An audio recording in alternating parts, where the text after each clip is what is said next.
دیکھتے ہیں۔ کبھی تو یہ ہوتا ہے کہ آپ طائف کی وادیوں میں تشریف لے جاتے ہیں، لوگوں سے کہتے ہیں قولوا لا الہ الا اللہ، کہو اللہ کے سوا کوئی معبود نہیں ہے۔ پتھر، نیزے، تیر، تلواریں اور تانے جواب میں آتے ہیں، یہاں تک کہ نبی علیہ السلام کے جسم مقدس سے خون نکل آتا ہے، آپ کے نالین میں خون جمع ہو جاتا ہے۔ فرشتے سوال کرتے ہیں اگر آپ اجازت دیں تو دو پہاڑوں کے درمیان طائف والوں کو کچل کر رکھ دیا جائے۔ آپ نے فرمایا میں مریض ختم کرنے نہیں آیا، مرض ختم کرنے آیا ہوں۔ میں جانتا ہوں ان کا مرض کیا ہے اور وہ مرض ختم ہوگا۔ تو ایک طرف تو حضور یہ منظر ہے اور دوسرا منظر یہ ہے کہ معراج کی رات آتی ہے، آپ کو دولہا بنا کر 70,000 فرشتوں کے جھرمٹ میں پہلے مسجد اقصی مسلمانوں کا قبلہ اول، وہاں سے سدرۃ المنتہا اور سدرۃ المنتہا سے لامقام کی بلندیوں تک آپ تشریف لے گئے اور ان بلندیوں پر پہنچے جہاں آپ سے پہلے بھی کوئی نہیں گیا، بعد میں بھی کوئی نہیں جائے گا۔ آپ نے سر کی آنکھوں سے اپنے رب کو دیکھا، رب کا دیدار کیا اور اعلان کیا رأیت ربی فی احسن صورہ، میں نے اپنے رب کو بہترین صورت میں دیکھا ہے۔ آقا وہ طائف کا منظر بھی ہے، معراج کا منظر بھی ہے۔ آپ کی حقیقت ہے کیا؟ فرمایا پیارے ابو بکر میری حقیقت کیا ہے؟ میرے رب کے سوا کوئی نہیں جانتا۔ توجہ ہے آتا، میری حقیقت کو میرے رب کے سوا کوئی نہیں جانتا۔ اللہ نے کون کون سی عظمتیں، شانیں، رفعتیں اور کون کون سی عظمت کے پہلو کیے یہ صرف خدا جانتا ہے۔ بات مشکل ہے تو میں اور آسان کرتا ہوں۔ آپ جانتے ہیں کہ لاہور کو داتا کی نگری کہا جاتا ہے، بولو نا یار، داتا کی نگری، اور داتا صاحب کے دم قدم سے لاہور داتا کی نگری ہے۔ داتا صاحب کی سب سے بڑی کرامت ہے کشف المحجوب۔ اسی کتاب میں آپ لکھتے ہیں، فرماتے ہیں جب مجھے کوئی مشکل پیش آتی تھی تو میں سوالی بن کے پتہ ہے کس کی قبر پہ جاتا تھا؟ داتا صاحب بھی مزارات پہ جایا کرتے تھے، حاضری دیا کرتے تھے۔ فرماتے ہیں میں سوالی بن کر اپنی مشکل کا حل لینے کے لیے جس کے مزار پر جا کر اس کو وسیلہ بناتا تھا اس کا نام ہے بایزید بستامی رضی اللہ تعالیٰ۔ یہ سلسلہ نقشبند کے شیخ ہیں اور ان کا دوسرا تعارف آسمان تصوف کے نیر تامہ اور داتا صاحب کے بھی دادا مرشد سلسلہ جنیدیہ کے بانی حضرت جنید بغدادی رضی اللہ تعالیٰ عنہ فرماتے ہیں اگر مجھ سے پوچھو بایزید کون ہے تو فرمایا جو مقام جبریل کا فرشتوں کی مجلس میں ہے وہ مقام بایزید کا ولیوں کی مجلس کے اندر ہے۔ بات سمجھ آ رہی ہے آپ کو؟ مشکل تو نہیں ہے بات۔ اب یہ بایزید بستامی رضی اللہ تعالیٰ عنہ آپ سے سوال ہوا نبی علیہ السلام کے مقام عظمت شان کی کوئی حد اور کنارہ ہے؟ سن رہے ہو نا؟ آپ نے فرمایا پوچھنے والے تیرے دماغ میں اتنی وسعت ہے کہ تو حضور کے مقام کی حد جان سکے؟ نہ تیرے دماغ کے اندر فراست کے اندر اتنی وسعت ہے نہ میری زبان میں اتنی طاقت ہے کہ میں حضور کے مقام کی حد بیان کر سکوں۔ لیکن فرمایا تو نے پوچھا ہے نا، پوچھا ہے، سوال کیا ہے تو لو پھر اس کا جواب سن۔ جواب کیا ہے؟ فرمایا سن۔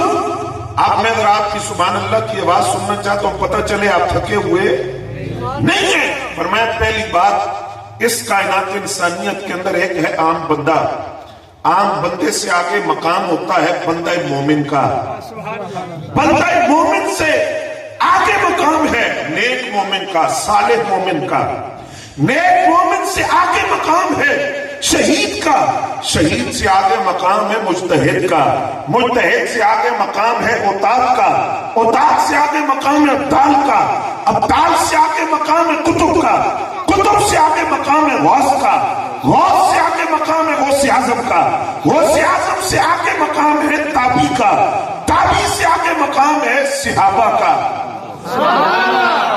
بولو نا یار، تابی سے آگے مقام ہے صحابہ کا، اور صحابہ کے اندر بیت رضوان والے صحابہ باقی صحابہ پر فضیلت رکھتے ہیں، بیت رضوان والوں پر احد والے صحابہ جو غزوہ احد میں شریک ہوئے ان کی فضیلت ہے، اور غزوہ احد پر بدری صحابہ 313 جو بدر میں گئے ان کی فضیلت ہے، اور بدری صحابہ پر پاک نبی کی زبان اقدس سے نومینیٹ ہو کر نام لے لے کر جن کو جنت کی بشارت دی وہ 10 صحابہ عشرہ مبشرہ وہ بدری صحابہ پر فضیلت رکھتے ہیں، اور عشرہ مبشرہ پر میرے پاک نبی کے چاروں یار فضیلت رکھتے ہیں۔ سبحان اللہ، نعرہ تکبیر، نعرہ رسالت، نعرہ تحقیق، نعرہ حیدری۔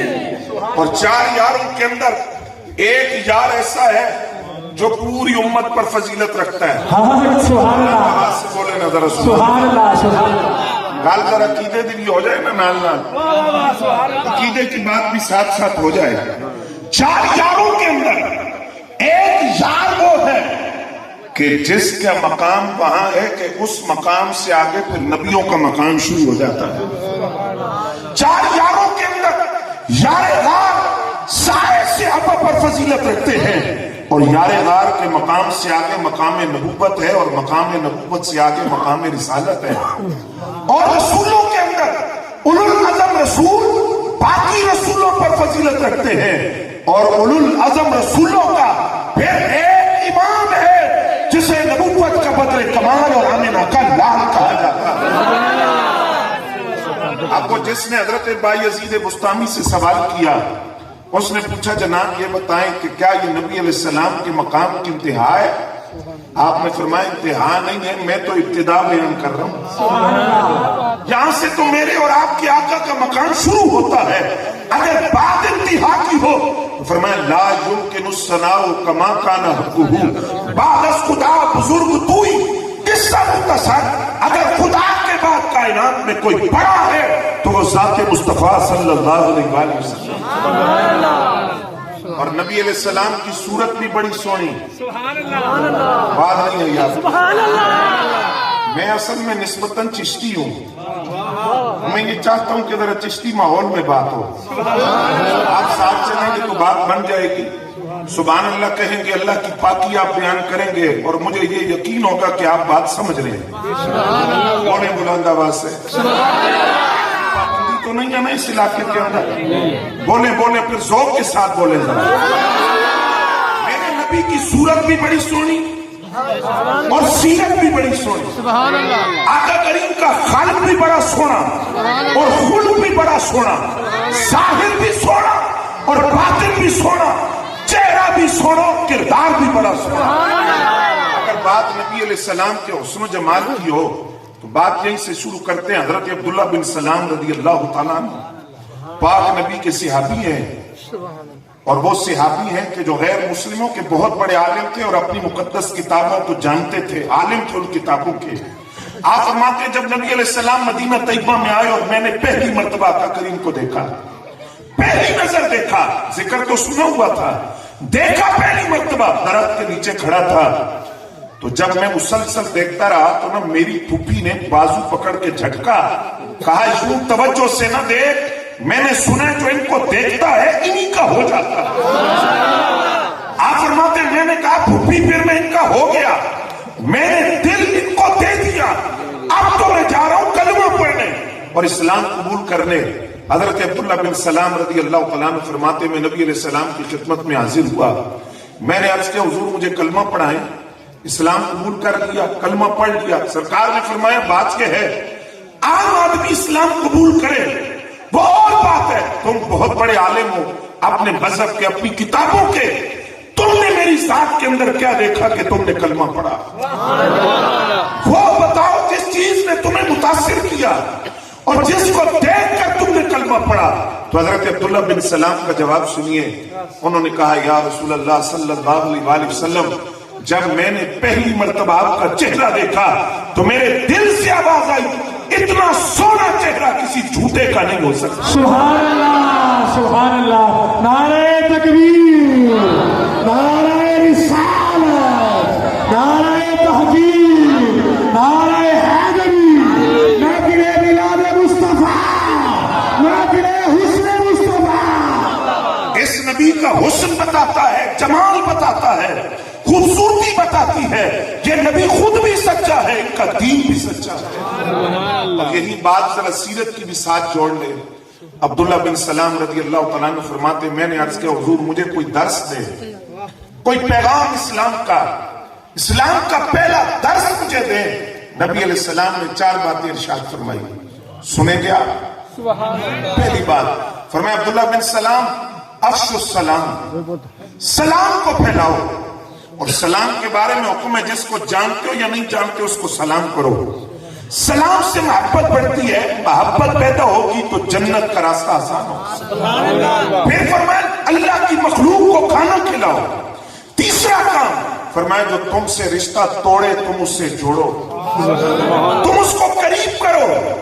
اور چوتھی بات فرمایا جب لوگ سو جائیں تو تم اللہ کے حضور سجدے میں چلے جائیں، رب کی عبادت کیا کرو. تو عبداللہ بن سلام فرماتے ہیں میرے کلمہ پڑھنے کی وجہ چہرے مصطفیٰ صلی اللہ علیہ وسلم ہے، کیونکہ جب میں نے آپ کا چہرہ دیکھا تو میرے دل نے گواہی دی اتنا سونا چہرہ کسی جھوٹے کا نہیں ہو سکتا.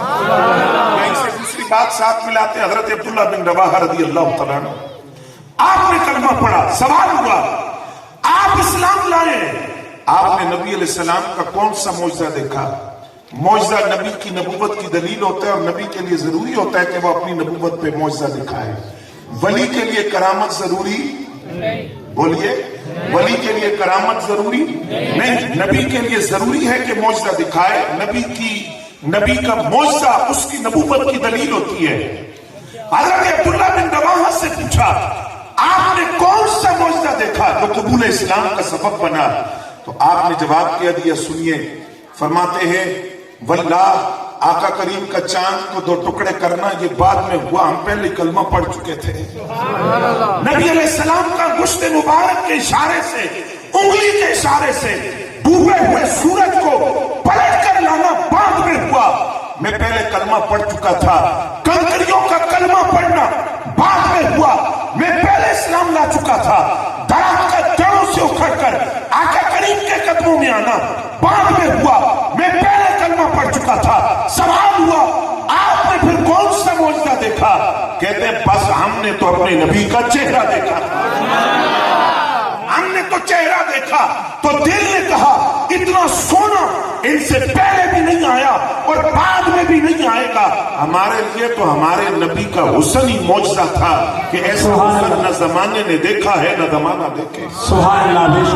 حضرات گرامی قدر جب نبی علیہ السلام کے حسن کی بات ہے، علامہ قاضی اعجاز مالکی رحمۃ اللہ علیہ شفا شریف میں لکھتے ہیں، سنو گے کل آپ توجہ فرمائیں گے تو یہ بات آپ کو سمجھ آئے گی. علامہ قاضی اعجاز مالکی رحمۃ اللہ علیہ لکھتے ہیں نبی علیہ السلام کا قد مبارک درمیانہ تھا.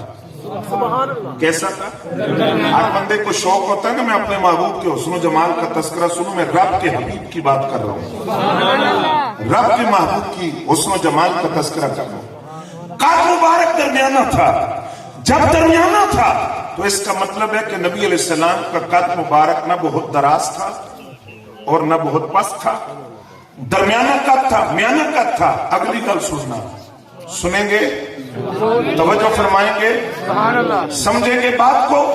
فرمائیں نبی اکرم صلی اللہ علیہ وسلم کا قد مبارک میانہ تھا، درمیانہ تھا. لیکن آقا کریم جب لمبے قد کے لوگوں میں چلتے تو سب سے اونچے نظر آتے تھے.